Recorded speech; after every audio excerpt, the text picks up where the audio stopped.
Bonjour à tous et bienvenue pour ce nouvel épisode de Caillou News, votre émission d'actualité bimensuelle du monde de l'escalade. La saison compétitive internationale est terminée depuis quelques semaines maintenant et ça se voit puisque les performances sur rocher se multiplient. On va donc parler aujourd'hui de réalisation au féminin, on parlera également d'un écossais dont on parle à peu près tout le temps et enfin on parlera d'innovation compétitive mais pour l'année prochaine avec des nouveaux formats qui vont voir le jour. Bref, tout ça c'est dans Caillou News, on est parti.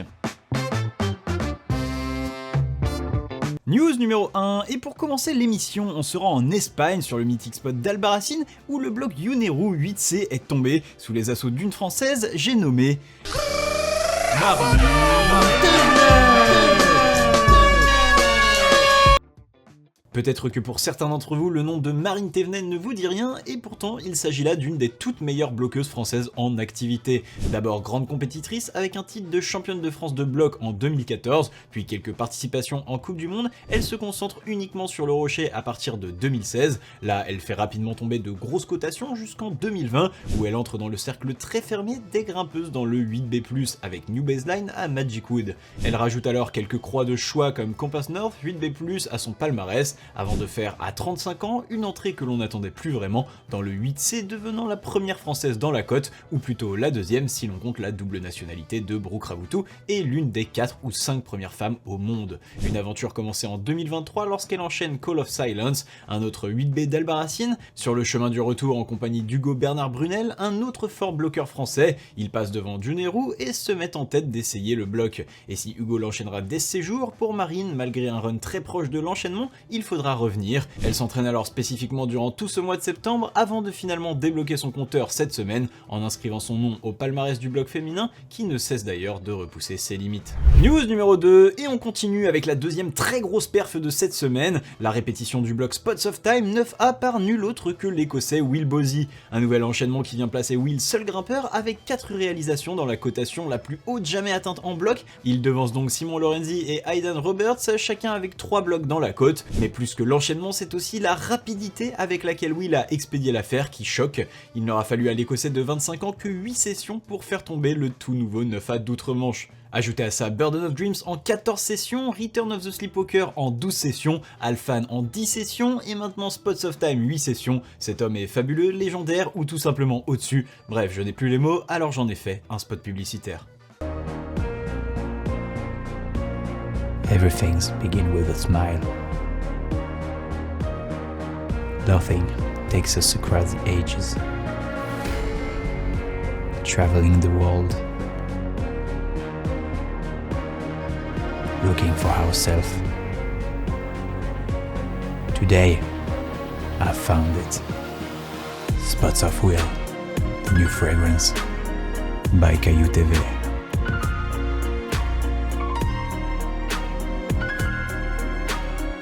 Bref, pour rentrer un peu plus dans les détails, Will avait déjà mis 2 sessions de travail dans le bloc à la fin du printemps, avant d'y revenir en ce mois de septembre, et puisqu'il est toujours intéressant de s'attarder sur les méthodes lors d'une deuxième ascension, eh bien Will aura trouvé une toute autre façon de faire qu'Aidan, ne réalisant qu'un seul mouvement sur les 6 initialement trouvés par celui-ci.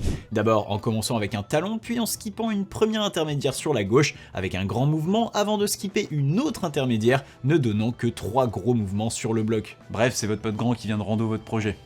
Enfin, concernant la cotation, si Will n'en a pas véritablement parlé pour l'instant, il a tout de même confié l'une de ses réflexions dans une interview pour 8A.nu. En effet, l'écossais trouve qu'il n'y a qu'un écart assez faible entre le 8C, 8C+, et le 9A bloc, qui placerait pour lui ses 4 réalisations dans la partie basse du 9A, avec Burden of Dreams légèrement au-dessus tout de même. Une explication assez simple qui cache peut-être que cet homme est tout simplement beaucoup trop fort pour les cailloux terrestres. Ah, et juste avant la sortie de ce Caillou News, Will aura d'ailleurs déjà sorti sa vidéo d'ascension sur YouTube. Alors honnêtement, j'ai pas grand chose à en dire, on est plus proche d'un TikTok tourné en soirée que du festival de Cannes, mais personnellement si je m'enfilais des 9A comme des dragibus, je pense que j'aurais moi aussi la flemme de chercher à en faire un film à chaque fois. News numéro 3, j'ai dit que la saison compétitive internationale était terminée, eh bien j'ai menti. En effet, quelques événements hors circuit Coupe du Monde ou Coupe continentale sont encore au programme, et notamment à Madrid où se déroulait ce week-end une compétition bien particulière, le premier test du format de vitesse à 4 voies. Et oui, vous avez bien entendu, de la vitesse à 4 voies, pour ceux qui avaient manqué Fluffy Info, l'IFSC avait annoncé en février dernier l'arrivée de cette nouvelle discipline avec pour but d'intégrer les Jeux mondiaux de Chengdu en Chine en 2025. Une information qui pour beaucoup vous en touchera une sans faire bouger l'autre, et pourtant ça bouge, et ça bouge bien puisque qui dit nouveau format dit nouvelles règles. Pour ce premier test event, la compétition se déroulait en 3 parties, assez semblables au format de vitesse des derniers Jeux Olympiques. D'abord des qualifications avec 4 runs par athlète, où les 8 meilleurs se qualifiaient pour la finale, ensuite des play-ins sous la forme de duels à 4 pour repêcher 8 autres grimpeurs, et enfin une phase finale à élimination directe classique, sauf que les 2 meilleurs de chaque duel se qualifiaient à chaque fois. Concernant la compétition en elle-même, les tout meilleurs grimpeurs mondiaux de la discipline étaient présents, et bien que le résultat de ce test event était anecdotique, on notera tout de même la victoire du chinois Zhang Wolong chez les hommes, et celle de l'indonésienne Desak Maderita Kusuma Dewi chez les femmes, à qui il ne manque désormais plus qu'une voix pour faire concourir ensemble chacune des particules de son patronyme. D'ailleurs, si vous voulez regarder l'événement en replay, sachez que les qualifications sont disponibles sur la chaîne YouTube de la Fédération espagnole d'escalade, perdue d'ailleurs entre des dizaines de fausses chaînes YouTube de rediffusion de l'événement. Voilà, donc j'ai pas d'informations, mais apparemment il y a un business. Les finales, quant à elles, sont disponibles gratuitement sur le site de la télévision espagnole, il suffit de vous créer un compte, donc là aussi je vous mets le lien en description. Enfin, je pense qu'il est tout de même important de se demander qu'apporte ce nouveau format à l'escalade. On pourra évidemment débattre sur un gain de spectacle, 4 grimpeurs se traduisant par 2 fois plus d'action, peut-être un peu de stratégie également. Il y aura fort à parier que la visibilité des grimpeurs situés aux extrémités du mur, et donc loin de certains concurrents, pourrait avoir un impact sur leur rythme de course, un petit peu comme en natation ou en athlétisme. L'erreur se voudrait aussi sûrement encore plus punitif qu'avant, puisqu'en cas de zipette, il y aura encore moins de chances de compter sur une défaillance de son adversaire. Quid également des infrastructures, puisqu'un nouveau format à 4 voies impliquerait de nouveaux investissements pour les fédérations souhaitant se prêter au jeu. Bref, beaucoup de points à méditer et à travailler pour nos athlètes en attendant son arrivée compétitive lors des Jeux mondiaux de 2025, des jeux qui accueilleront aussi de l'escalade de vitesse par équipe sous la forme de relais, un format également testé à Madrid sous la forme d'une exhibition post-compétition, et que je trouve encore plus intéressant puisqu'il apporterait la première dimension d'équipe en escalade compétitive officielle. News numéro 4, la semaine dernière, certains d'entre vous ont remarqué ce qu'ils pensaient être un oubli dans les croix de la semaine avec l'absence de l'enchaînement de Goldrake 9A+, par l'italienne Laura Rogora. Or, il est temps de vous dévoiler ce qui s'est réellement passé à ce sujet. Je suis Bernardino, le seigneur de... Miguel, je suis ton toi du futur. Stylé. 2 semaines. Moins stylé. On s'en fout, c'est pas important. Je suis venu te dire que Laura Rogora va enchaîner un 8C flash et un 8C à vue dans le Verdon. Donc son 9A+, on peut en parler dans le Caillou News d'après. Et le portail qui est derrière toi, j'ai mis combien de temps à l'animer? Courage, bonhomme.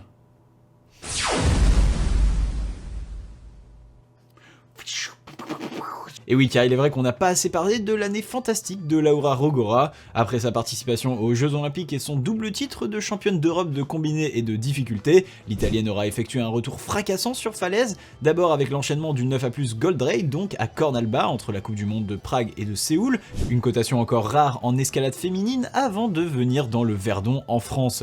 Ici, elle aura enchaîné les croix, et notamment 2 avec la réalisation flash de Aggressive You Want 8C et la répétition à vue de Spanish Caravan 8C également, devenant ainsi la 3e femme après la Slovène Janja Garnbret et la Coréenne Chae Yoon-se à réaliser une voie à vue en 8C. Bref, souvent dans l'ombre de grimpeuses plus régulières ou plus performantes en compétition, il me semblait important de rappeler qu'en termes de rocher, l'Italienne, seule femme dans le 9B/+ après travail, reste bien la référence mondiale dans le domaine, et elle continue de le prouver saison après saison. Et dans le reste des news, la semaine dernière, on parlait de la prouesse de Léo Favot, le jeune français qui devenait le 5e ascensionniste de la prestigieuse voie de Deepwater Espontas à Majorque. Et bien on dirait que cette performance en aura inspiré d'autres, puisque Majorque se sera vu envahi par la francophonie durant les dernières semaines. Ainsi Mejdi Schalk, Manu Cornu, Sam Richard ou encore Jules Marchalan auront chacun mis les mains dans la mythique arche espagnole. Hello à tous, c'est Miguel du jeudi. Oui, je sais, ça commence à faire beaucoup d'intrigues temporelles, mais j'interromps très rapidement la vidéo puisque Mejdi Schalk a sorti Espontas et l'a annoncé sur son Instagram ici à 16h. Donc voilà, j'ai pas écrit de texte et du coup je rajoute juste ça là. Voilà, je vous laisse. Bisous. Et pourtant c'est bien un Belge qui aura eu le plaisir de se rétablir au sommet. Hannes Van Duysen, que vous connaissez bien pour ses performances en compétition, aura en effet réussi l'exploit d'enchaîner la voie dès son premier séjour sur l'île et au bout de simplement 4 sessions. Un double exploit pour lui qui n'avait même jamais grimpé une voie dans le 9e degré en falaise, alors qu'Espontas avoisine, on le rappelle, le 9A+. Rajoutez à cela le flash de la voie Poseidon Kiss, 8C toujours en Deepwater, et vous obtiendrez un séjour plutôt prolifique pour le jeune Belge. Et toujours dans le reste des news, la marque de vêtements d'outdoor Nival, en collaboration avec la chaîne YouTube Côté Bloc, a lancé sa nouvelle campagne de crowdfunding 2024. Je vous parlais déjà de Nival à l'été avec leur projet assez fou de monter une salle d'escalade dans une ONG vietnamienne. Et bien suite à ce projet, la marque a dû retarder son déménagement en Haute-Savoie. Le but de cette nouvelle campagne est donc d'investir dans leur R&D pour continuer le développement de leurs pantalons, tout en remettant en avant leur produit phare, le Nival Explorer, produit à partir de bouteilles recyclées. Des projets qui demandent un soutien de taille car toujours effectué sans levée de fonds afin de garantir une authenticité du produit et des valeurs de la marque. La fin de la campagne est prévue pour le 4 novembre, alors n'attendez pas pour aller les soutenir, le lien est en description. Et voilà, c'est tout pour les news, et maintenant on passe aux croix de la semaine. Et on commence du côté de Margalef en Espagne pour l'enchaînement de Gancho Perfecto 9A+, par un protagoniste bien connu du circuit, le britannique Toby Roberts. Le tout jeune champion olympique signe son retour sur falaise en enchaînant ce classique espagnol, une voie de 26 mètres environ avec 80 mouvements pour un véritable festival d'endurance, et ça tombe bien puisque quand on parle d'endurance, on parle déjà un peu de Toby Roberts. En tout cas, après avoir décroché la plus haute récompense possible en compétition, il semblerait maintenant que Toby ait pour objectif de devenir une référence en falaise, en s'attaquant au mythique Perfecto Mundo 9B+, qui partage son départ avec Gancho Perfecto, une hypothétique croix qui le ferait définitivement passer dans la cour des plus grands, à seulement, on le rappelle, 19 ans. Direction le parc du Yosemite maintenant où Connor Herson enchaîne la mythique Magic Line 8C+ Trad. Pour rappel, cette fissure parfaite libérée par Ron Cook à la fin des années 90 avec des protections préplacées aura dû attendre 2018 et la libération de ce fils Lonnie Cook pour se faire en plaçant soi-même les protections. Connor lui aura entamé le travail de la voie en décembre dernier, mais peu de temps après s'être tordu la cheville, il n'aura pu mettre des essais qu'en moulinette avant de revenir en janvier, tombant tout en haut de la voie. Mais comme souvent quand l'enchaînement semble proche, les conditions se dégrade, et malgré plusieurs séjours durant la saison, Connor aura dû attendre l'automne pour enfin ajouter Magic Line à son palmarès. Et on continue avec un détour par les États-Unis à Little Cottonwood Canyon où Owen Whaley a réalisé l'enchaînement de The Grand Illusion 8C+, un bloc de 25 mouvements en toile libéré par Nathaniel Coleman et également considéré comme un 9A+/B falaise de par sa longueur. Pour Owen, il faudra retourner 3 ans en arrière pour retrouver une première trace de travail sur le bloc, date à laquelle il aura réalisé le départ debout. Suite à cela, le grimpeur sera retourné travailler le bloc chaque saison, le dégageant même de sous la neige au printemps pour pouvoir travailler la section en 8B+. À partir de là, ce n'était plus qu'un travail spécifique pour arriver en forme à l'automne, et sentant qu'il était capable de l'enchaîner, Owen commença alors à mettre des essais depuis le sol. Enfin, durant une nuit pluvieuse et juste après une chute au tout dernier mouvement, c'est en live sur Instagram qu'Owen aura pu se rétablir au sommet de son premier 8C+ bloc, chapeau à lui. Et voilà, cette vidéo est maintenant terminée. Comme d'habitude, merci à vous de l'avoir suivi jusqu'au bout. Pour le reste, vous connaissez la rengaine, les réseaux sociaux, laissez un j'aime sur la vidéo, vous abonner, bref la page Tipeee, tout est dans la description. Et sur ce, moi je vous dis à dans 2 semaines. Tchuss!